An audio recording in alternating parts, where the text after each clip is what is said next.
You know, we thought free agency was going to be an absolute frenzy. Well, I don't think anybody expected all of what we've seen over the last 48 hours. And for the Heat, the biggest domino hasn't even fallen yet. We have a plan A and a plan B. Plan A was on display at American Airlines Arena over the weekend. A banner of Gordon Hayward photoshopped in a Heat uniform hanging outside for everyone to see. Everyone, including Hayward himself, made his way to the AAA for his first meeting of free agency. The Heat made it clear at that meeting that Hayward is their guy. Of course, Pat Riley held court, but Erik Spoelstra made a strong pitch, and players made it clear how much they want Hayward to take this team to the next level. Hassan Whiteside was a big part of the Heat's pitch as well, with Whiteside then hitting Snapchat to make his own personal presentation. Hello, somebody want a great place to live? Yeah, I did. I don't know about y'all, but if I'm a free agent, ain't nothing like bringing the kids to the beach after practice, you heard? But the social media recruiting was just getting started. A short time later, Rudy Gobert, Hayward's teammate with the Jazz, hit Twitter with some emojis letting Hayward know that Miami is trash, Boston, Hayward's other finalist, is something we can't say or show on TV, and Utah is the real prize. The emoji battle was just getting going, Celtics guard Isaiah Thomas pointing out that Miami has won 3 championships, Boston has 17, and Utah has none. Not to be outdone, Whiteside hit Twitter to point out that since 2000, Miami's 3 championship rings are 2 more than Boston and Utah have combined.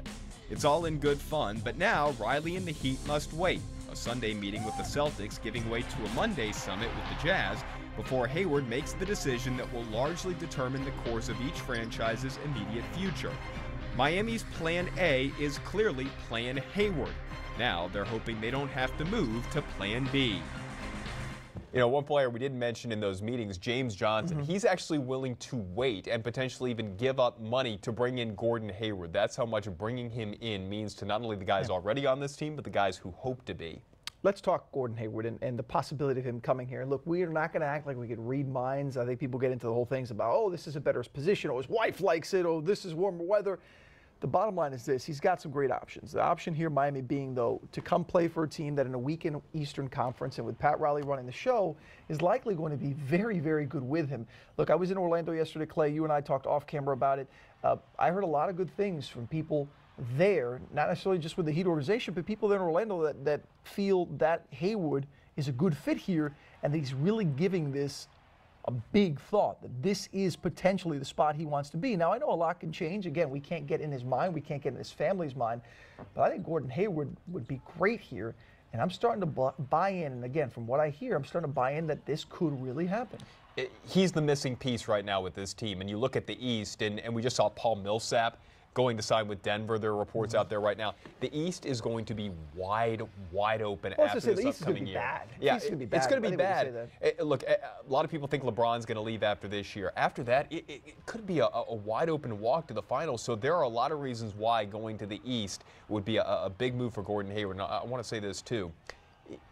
He's somebody that I don't think people realize just how good he is. You study the metrics, you read a lot of the articles out there explaining how much he improved from last year to this year, and just what he would be on a team that plays as fast-paced and as up-tempo as the Heat does.